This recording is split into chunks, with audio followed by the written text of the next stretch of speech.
라이트하우스 강동 오늘도 카메라를 켜고 앉았습니다. 오늘은 좀 리뷰 시리즈는 아니고 저희 교회 저 전반적인 이야기와 좀 질문하는 시간으로 목사님과 함께 얘기 나눠보겠습니다. 목사님 여기 근데 옆에 이렇게 뭐가 탁자에 뭐 올려져 있어요? 뭐 이게 네, 뭐예요? 이 화병이고 네. 화병 안에는 보라색 꽃이 들어 있습니다. 사실 꽃 아, 이름은 저는 모르고요. 색깔 때문에 이 꽃을 지난 수요일부터 저희가 장식을 했습니다.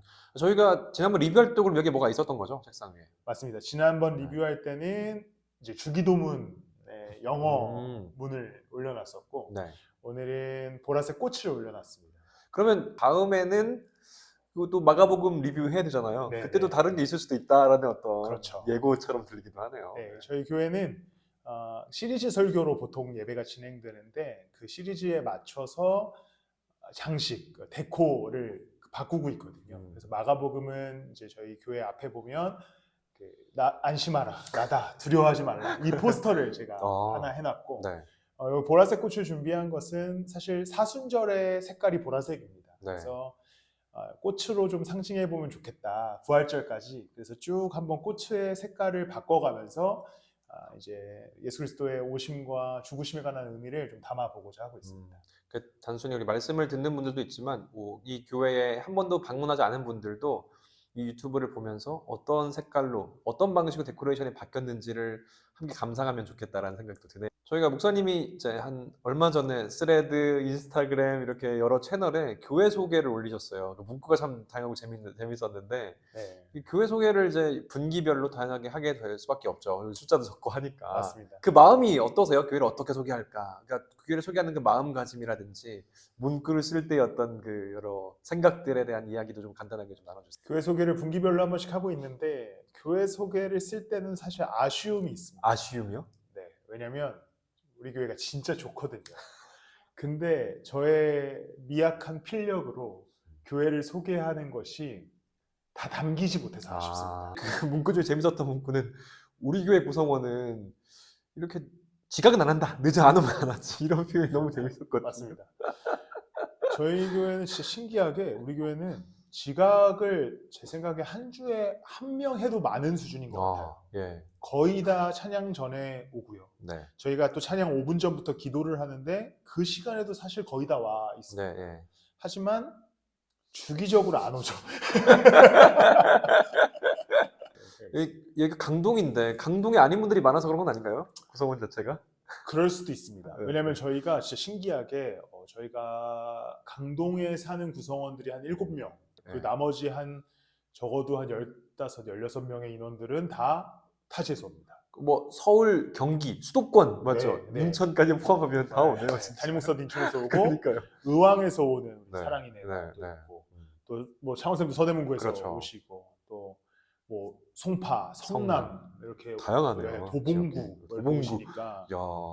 그런데도 지각이 없다는 것은 네. 대단한 것 같습니다. 또 강동 강남 더 어디 가나요? 거기 있는 분들은. 다 어디 가시나요? 어디 가세요? 서울숲에 가고 계시지 않을까. 서울숲 뭐 예배 장소도 좁다는데 네네. 강동에 한번 와보셔도 그래 오세요. 이영용 쌤 설교는 유튜브로 들으셔도 좋습니다. 라이트하우스 강동 얼마나 좋은데요. 네, 저희가 이렇게까지 하는 이유가 분명히 있거든요. 네. 저희 교회 소개 여기까지 좀 하고요. 제가 좀 오늘 찍으면서 궁금해한 점이 좀 생겼어요. 네, 어떤 거냐면 저는 아나운서로서 다양한 행사에 사회를 되게 많이 보거든요. 네, 네. 뭐 정부 행사나 이런 행사에 가게 되면 국민 의례를 하고 그다음에 뭐 여러 가지 순국 선열을 위한 묵념을 하고 여러 가지 다양한 의식들이 있어요. 그 안에 보면. 네. 그리고 예를 들어서 국회의원들이 오거나 누가 오면 순서대로 딱딱딱 이름을 불러줘야지 그 사람들 입장에서 인사도 하고 다 그렇게 나름대로의 격식이랑 형식이 있는데 제가 거의 40년 가까이 교회에 오면 나름대로 형식들이 있어요. 뭘 하고 마지막에 어떤 일을 주기도문으로 끝나고 또는 축도로 끝나는 여러 가지 형식들이 있거든요. 근데 이 형식은 그냥 하나보다 아니 뭐 그냥 교회에서 하나 보지라고 생각했는데 각각의 의미에 대해서 우리가 제대로 알고 있는가에 대한 궁금증이 생겼던 네, 거죠. 네. 우리 예배를 드리지만 그냥 1시 되면 앉아서 일어나라고 일어나고 앉으면 네. 기도하라면 기도하고 네. 축도 받으면 축도 받고. 기계처럼. 네, 그렇죠. 기계처럼. 네. 우리 그럴 필요 없다. 음. 좀 어느 정도의 방향성을 알아야 되지 않느냐라는 제가 질문을 좀 드렸는데 어떠십니까? 이 질문에 너무 대해서. 좋습니다. 네. 너무 필요한 것 같고 또 우리 성도들도 한번 꼭 인지해야 될 필요가 있는 네. 것 같습니다. 좀 소개를 해주세요. 처음부터 좀 얘기. 우리 교회 순서는 사실 굉장히 심플합니다. 그렇죠. 네. 그러니까 흔히 말해서 여러분 교회 오래 다녔던 분 알겠지만 뭐 일어나서 앉았다 일어났다 네. 앉았다 약간 좀 성당 같은 수준의 되게 많은 순서들이 맞습니다. 있는데 네. 우리 교회는 되게 심플해요. 뭐 보통의 뭐 정통 교회들은 뭐 찬송가도 거의 한 3개 정도는 부르잖아요. 기억납니다. 네. 주기도 문성했던 네, 게 주기도문송까지도 있고 뭐 사도신경도 거의 다 외우고. 아 맞네요. 네. 우리 교회는 일단 시작을 교동문으로 시작합니다. 아 그 다음에 공동체와 함께 경배와 찬양을 네. 하고요. 그 다음에 대표 기도자가 나와서 대표 기도를 합니다. 예. 그리고 성경 봉독을 하는 인원이 나와서 성경 봉독을 하고 예. 바로 설교가 이어지게 됩니다. 그리고 설교 후에는 결단 찬양과 기도 그리고 축도까지 이어져서 예배가 끝나고 예배 후에 이제 광고를 하고 하는 네. 그렇게 예배가 저희는 그래서 거의 뭐 1시간이 넘기는 일이 거의 없는 없죠. 예배 시간을 갖고 있죠. 네. 그 순서들이 쭉 있는데 약간 비중이 어떤 교회는 보면 뭐 말씀 한 80, 찬양 네. 20인 교회도 있고 네. 어떤 교회는 그러니까 뭐 50, 50인 교회도 있고 약간 네. 40, 60인 교회도 있고 네.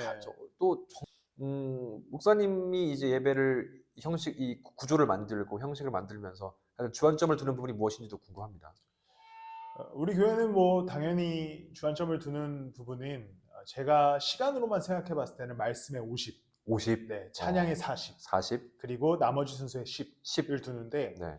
우리 교회는 공동체가 함께 참여하는 것에 큰 좀 의미를 두고 있습니다. 공동체가 참여한다. 네, 그러기에는 말씀 시간이 너무 길어서 너 혼자 떠들면서 어떻게 공동체가 참여하냐 이렇게 얘기하시겠지만 설교 가운데에서도 공동체와 함께 호흡하려고 하고 있고 네. 그리고 대표 기도나 성경 봉독도 우리가 성도들이 직접 언제 하겠다라고 이름을 저희가 받지 않습니까? 그렇죠. 그렇게 해서 하는 이유도 예배에 참여한다. 그러니까 회중으로만 남아있는 것이 아니라 예배자로서 참여한다라는 의미를 두기 위해서 거기에 좀 집중을 하고 있는 것 같습니다. 찬양팀도 마찬가지예요. 여러분 항상 제가 찬양 인도하는 건 아니거든요. 아시다시피 저희 많은 성도들 다양한 성도들이 피아노도 치고 언제는 제가 옆에 있는 건반을 연주하지만 안 할 때도 있고 다양하게 함께 구성원들이 예배에 참여자로서 하는 부분. 저는 또 9일이 지나서 한 6일 전, 한 엿새 전에 미리 콘티를 올려요. 좀 듣고 오라고. 누가 듣는지 모르겠습니다. 네. 그렇게 나름대로 참여한다는 의미 좀 매우 공감하고 그게 되게 중요한 요소인 것 같아요. 예배에서. 그래서 우리 교회는 사실 작은 교회지만 신비한 교회인 것이 반주자가 4명입니다. 기타 반주자가 1명, 저 포함 2명, 네네. 인도자는 2명이 있고 네. 모두가 참여할 수 있는 교회를 만드는 것이 건강하게 성장할 수 있는 방법이라고 생각했습니다. 왜냐하면 보통의 교회는 회사의 시스템을 가져가요. 네. 예를 들어서 1년 동안 섬기겠습니다. 1년 동안 내가 이 직분을 섬기겠습니다. 그러면 1년 동안 못 간둬요. 그래서 12월 30일쯤 되면 이제 목사님한테 얘기하는 거죠. 목사님, 제가 내년에는 못 섬기겠습니다. 안식년? 네. 근데 이게 좀 생각해보면 그러면 얼마나 괴롭게 1년을 보냈을까. 마음이. 관둘 그렇죠. 때까지. 네네. 그런데 우리 교회는 제가 반주자분들한테도 항상 얘기하지만 언제든지 쉬어도 괜찮다. 다음 주에 못하겠으면 안 해도 괜찮다. 결국에 예배에 참여하는 예배자로서의 마음이 중요한 거지 그렇죠. 무엇을 섬기는가가 중요하진 않습니다. 그래서 우리는 대표 기도도 제가 이제 한 2달에 한 번 이렇게 달력 같은 거를 꺼내 놓으면 본인들이 적는 거죠. 네. 내가 2주에 대표 기도를 하겠다. 네네. 그러면서 뭐 빵꾸도 많이 내고요. 네. 하지만 그것이 강요와 강제가 아니라 차원쌤은 좀 제가 강제하죠. 근데 가끔 서유가 돌아다니면서 저거 하는 경우도 있는 것 같던데.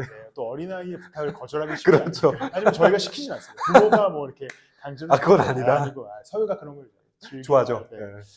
그래서 우리는 모두가 참여하는 예배를 만든다라는 것에 의미를 두고 있습니다.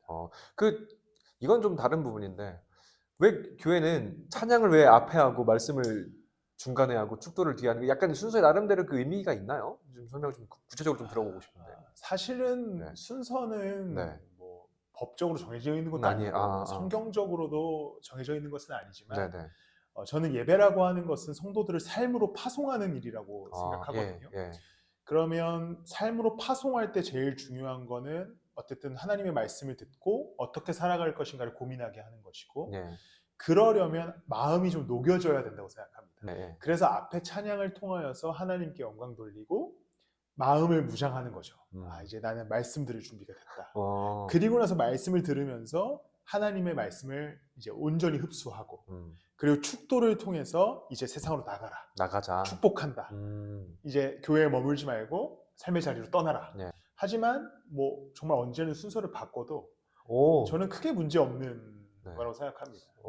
많은 분들이 또 우리 교회 다니지 않는 분들이 궁금해할 점은 여기에 순서 중에 헌금이란 순서가 없다라는 게 아마 의아해한 분들이 있을 것 같은데요.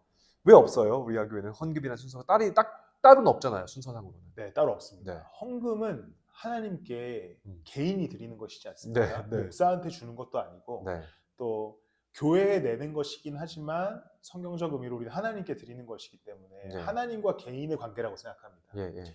근데 예배 중에 드리게 되면 이 하나님과 나의 관계가 되는 게 아니라 눈치를 보게 되고 저는 많이 내는 게 중요하지 않다고 생각하거든요. 만약에 많이 내요, 눈치를 보면서. 네. 그런데 그것이 하나님께 드리는 게 아니라면 네. 저는 아무 소용없다고 생각합니다.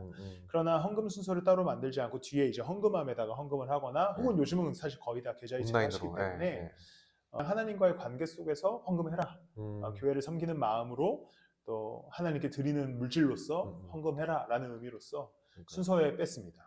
저 교회 오래 다니는 사람으로서 항상 예물 드리는 시간이 있고 축복하는 시간이 무명으로 누가 어떤 번 얼마 이런 게 있어가지고 그게 되게 예전엔요 뭐 수금하는 느낌, 계산하는 느낌. 그러니까 결국엔 설교 후에 헌금 바구니를 돌리면 앵벌이 느낌이 좀 있잖아요. 그러니까 좀 저는 그것보다는 알아서 하나님과의 관계 속에서 한 주간의 삶을 고백하고 또 하나님께 헌신의 의미로서 알아서 하는 것이 가장 아름다운 헌금이지 않을까 생각하고 있습니다. 어떤 교회는 성찬을 매주 하는 교회들도 있더라고요. 우리 교회 같은 경우에는 예전에는 이제 금요 예배 때마다 성찬을 했는데 사실 예배 중에서 성찬이라는 부분도 매번 하지 않는데 이거는 좀 의미가 축소된다는 느낌이 아니라 번거로워서 그런 건가요? 어떤가요? 제 생각에는 너무 성찬을 특별하게 만들었습니다. 사실 성찬은 특별한 것이지만 예수님을 기념하는 일이기 때문에 매우 특별한 것이지만 우리는 이제 그리스도의 시대를 살아가는 자들로서 이 성찬을 예수님을 기억하는 하나의 의미이지 않습니까? 그렇기 때문에 매주 해도 되는 거거든요.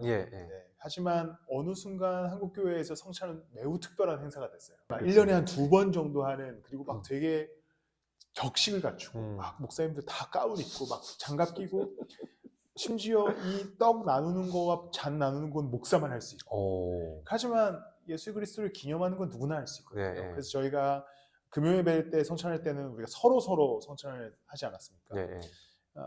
그렇기 때문에 성찬은 사실 매주 해도 상관없습니다. 저는 사실 매주 하고 싶은 마음도 있지만 그러나 또 번거로워진 것도 마찬가지죠. 맞아요. 어느 부분 있죠. 하지만 종종 아무 의미 없이 하는 것도 굉장히 좋겠다. 갑자기 짠 하는 거죠. 어떤 줄 하고. 사실 그래서 마가복음 시리즈 중에 한 주를 준비하고 있어요. 그렇게 되는구나. 그렇습니다. 좋습니다. 어떤 분들은 이 교회는 주기도문을 끝 잘 안 하고 사도신경 잘 안 한다. 막 이런 얘기를 하는 분도 분명히 있을 수도 있지 않을까 생각하는데 그게 어떤 교회의 어떤 기본적인 룰처럼 그 기본 베이스로 좀 있지 않나라는 생각도 가끔 하는데 이건 어떻게 이제 의미를 보면 될까요? 저희 교회 안 하잖아요. 먼저 첫 번째 주기도문 이야기를 좀 해보면 주기도문은 예수님이 가르쳐 주신 기도잖아요. 근데 기도문이 아닙니다. 그렇죠. 이렇게 기도해라 라고 하는 기도의 형식이죠. 그렇죠. 그렇기 때문에 이것을 예배 끝날 때 기도문처럼 외워버리면 그냥 하나의 주문이 되는 것 같은 느낌인 것이죠.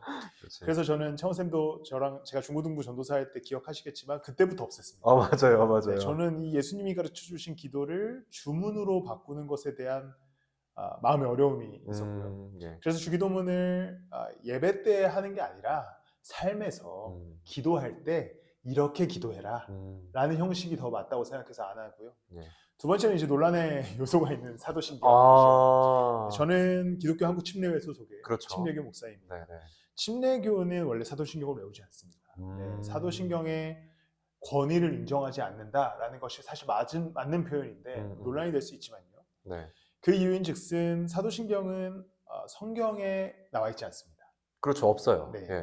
그래서 침례교회에서는 그 사도신경의 권위를 인정하지 않고요. 음, 대신에 사도신경과 같은 어떠한 신앙 고백문, 신앙 고백을 다 존중합니다. 그 말인즉슨 사도신경도 존중한다는 얘기죠. 그렇죠. 네, 그러나 이 사도신경이 예배의 중요한 요소로 들어가는 꼭 필요한 것은 아니라는 뜻이죠. 그래서 우리 교회는 라이트하우스 공동체 고백을 그렇죠. 공동체 고백을 하죠. 네, 그것이 다른 교회에서 사도신경을 하는 것과 같은 역할을 같은 의미다. 한다. 네. 네. 저희 오해를 풀고 논란을 좀 없애기 위해서 얘기를 한 겁니다. 사실은. 네. 네. 뭐 사도신경에 권위가 있다라고 이제 반박하실 분들은 하십시오. 그렇죠. 여러분이 옳습니다. 전 틀렸습니다. 전 침례교 목사로서 죄송하지만 예. 사도신경을 외울 줄도 모릅니다. 전능하사 이건 아시죠? 전능하사 천지를 지으신 하나님을 내가 믿사오며 아이고 비싸우면까지. 네 모릅니다. 네.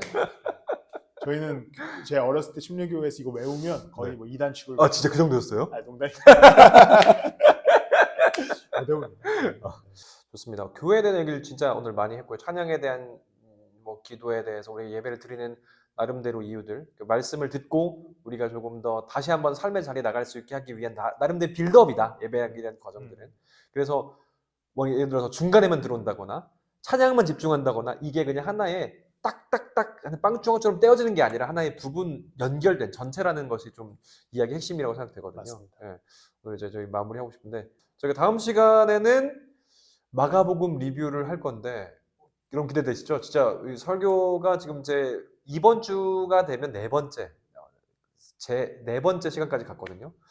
다음 주에 어떤 얘기를 할지 기대가 많이 됩니다. 네, 그럼 저희 다음 주에는 이 자리에서 또 마가복음 시리즈로 함께 하도록 하겠습니다. 여러분 감사합니다. 감사합니다.